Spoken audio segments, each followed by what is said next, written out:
2004 sort le film iRobot avec Will Smith, qui montre le potentiel inimaginable de l'intelligence artificielle. Quelques années plus tard, on le voit dans notre quotidien, il suffit de regarder du côté de Cyril ou d'Alexa. La question que je me pose, c'est est-ce qu'on peut utiliser cette intelligence artificielle pour nous aider à gagner du temps dans la vente sur Amazon? Et oui, t'es sûrement un phénix très occupé qui a plein de choses à faire entre la gestion de ta famille, de ton travail si tu es encore salarié, ou même de ton activité sur Amazon si tu vends déjà vraiment bien. Donc le fait d'avoir une sorte d'assistant qui nous permet de mâcher une partie du travail, ça peut être vraiment très intéressant. On va donc voir ensemble si on peut trouver un assistant qui va nous permettre de gagner du temps. Imagine, tu es là tranquille sur ton canapé et cet assistant commence à faire les tâches qui te saoulent et qui vont te permettre de gagner un temps considérable dans la création de fiches produits, etc., etc. Le problème de ça, c'est que c'est pas vraiment possible. Il faut quand même bosser un minimum. On peut pas, à l'heure actuelle en tout cas, déléguer tout à un robot. Donc l'objectif est de trouver un moyen pour avoir un assistant qui te fait les choses de base. Une sorte d'assistant cuisinier. Et donc là, toi, tu es dans ta cuisine et tu as ce fameux assistant qui va te préparer voilà, tous les accessoires, les aliments pour ensuite que tu puisses faire ta recette magique pour bien vendre sur Amazon.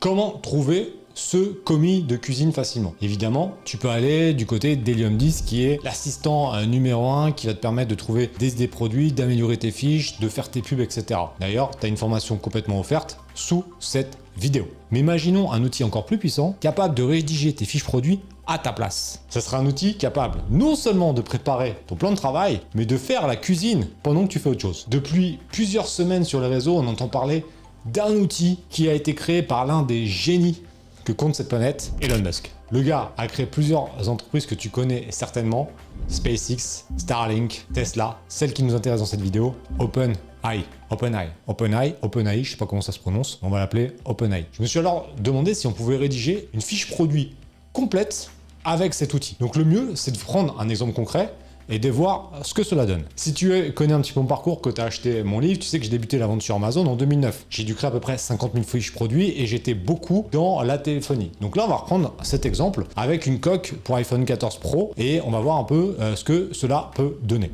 Donc là, imaginons on part sur l'optique de la coque intégrale.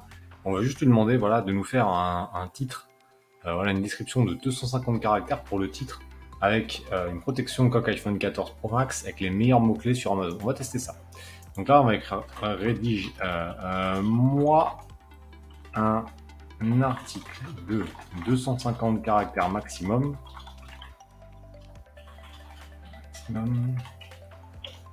sur une protection intégrale pour iPhone 14 Pro Max avec les meilleurs mots-clés Amazon. Allez, c'est parti. Donc là, on lui fait une demande et on va voir. Donc là, j'ai demandé un article, évidemment.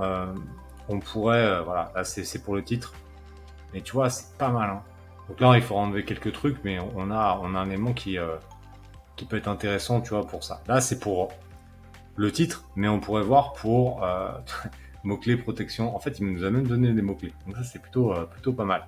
Donc en fait, tu vois, là, comme ça, en premier lieu, ça serait, je pense, un peu présomptueux, mais tu me le mettras en commentaire, de dire que un outil peut remplacer un humain. Je crois pas trop encore à l'heure actuelle, puisqu'il va encore manquer cet élément d'émotion, mais ça donne quand même une bonne piste. Hein, tu vois, c'est quand même plutôt intéressant. Donc là, on pourrait prendre cet élément-là. Maintenant, si jamais on part, voilà, les avantages, on va faire un autre truc. On va mettre par exemple les avantages d'acheter une coque intégrale pour iPhone 14 Pro Max et on va voir ce qu'il nous dit. Parce que tu vois, ça peut peut-être nous donner des pistes pour ensuite faire les bénéfices. Donc les bénéfices qui seront directement ici. Parce que là, si on compare avec ce que j'ai acheté, alors moi je connais, puisque tu vois, je l'ai pour l'iPhone 11, j'ai un iPhone 11, un iPhone 14, donc du coup j'ai acheté pour les deux. Mais tu vois, compatibilité, bon, ok, protection fiable, les 4 coins rembourrés. Donc là, il nous parle d'un truc technique, protection d'écran. Il y a zéro émotion, il y a rien, tu vois, il y a zéro émotion, c'est du pur pratique, mais tu vois, un élément comme ça, ce serait de dire, ouais, ton téléphone, il tombe, tu pleures parce que bah tu perds tout ce qu'il y a dedans, etc. Jouer sur le côté émotionnel, qu'il n'y a absolument pas. On va voir si derrière, on a un élément comme ça. Donc là, c'est quand même pas mal en protection maximale. Cette annonce, tu vois, comme ça, en ayant vu rapidement, c'est déjà mieux que ce qu'a fait par exemple Iblason. Donc c'est quand même ça qui est quand même un peu abusé. Protection maximale, une coque intégrale, complète, tu vois, coque arrière, bah ça c'est mieux que le premier élément, facilité d'utilisation, ok. Là on pourra rajouter des éléments, design élégant. Donc là on pourrait dire, voilà, on jouait sur l'émotion, on peut jouer aussi sur le Pareto, l'estime de soi, l'appartenance, etc. Durée de vie prolongée, donc là voilà, pareil coûteux, économie d'argent à long terme. Tu sais que c'est mieux que l'annonce que j'ai acheté quand même une coque à 36 balles. Hein. Donc c'est vraiment, vraiment pas mal. Tu mettras en commentaire un petit peu ce que tu en penses, mais il y a vraiment une bonne base. Après, évidemment, ça, on pourrait la retravailler et modifier quelques éléments, voir pour les mots-clés. Donc là, coupler, mais ça, je vais t'expliquer en face cam, là, à la fin de cette vidéo, ce que j'en pense et ce que je te propose de faire pour avoir vraiment une solution qui te permet de gagner 75% du temps, je pense. Il te reste 25% de temps, je pense, pour ajouter. Mais on va voir ça. Mais évidemment, tu mettras en commentaire ce que tu en penses. Alors, on se retrouve en plein écran. Donc comme tu peux le voir dans la vidéo, bah, c'est franchement pas mal. Hein. C'est même mieux que l'annonce qu'il y a actuellement sur Amazon, pourtant d'un fournisseur qui est quand même très connu. Donc maintenant, la question que je te pose, moi j'ai pas la réponse, je ne sais pas, c'est est-ce que tu penses que ce type d'outil va prendre le dessus sur les vendeurs sur Amazon et qu'on pourra tout déléguer à un robot qui pourra faire les fiches produits, qui pourra peut-être potentiellement même faire les photos, parce que j'ai vu que ça commençait, où tu mets des mots et ça te sort des photos qui représentent ça. Alors est-ce que ça va être dans 1 an, dans 2 ans, dans 3 ans, dans 10 ans? Est-ce que tu penses que ça n'arrivera jamais, qu'on ne pourra jamais remplacer les humains? Je n'en sais pas, mais en tout cas ce qui est sûr, c'est que l'intelligence artificielle prend de plus en plus de place dans notre quotidien, et ce qui me fait peur, et tu me mettras également en commentaire, c'est que les films comme iRobot deviennent notre future réalité. J'espère qu'en tout cas, on arrivera quand même à ne pas trop être dépendant de l'intelligence artificielle, ce qui est déjà quand même assez compliqué quand tu vois comment on utilise Siri ou Alexa qui captent tes données. Hein. Il suffit de regarder, quand tu parles d'un truc, bizarrement, t'es retargeté par de la pub très rapidement. Donc je vois qu'on est quand même très contrôlé par l'intelligence artificielle.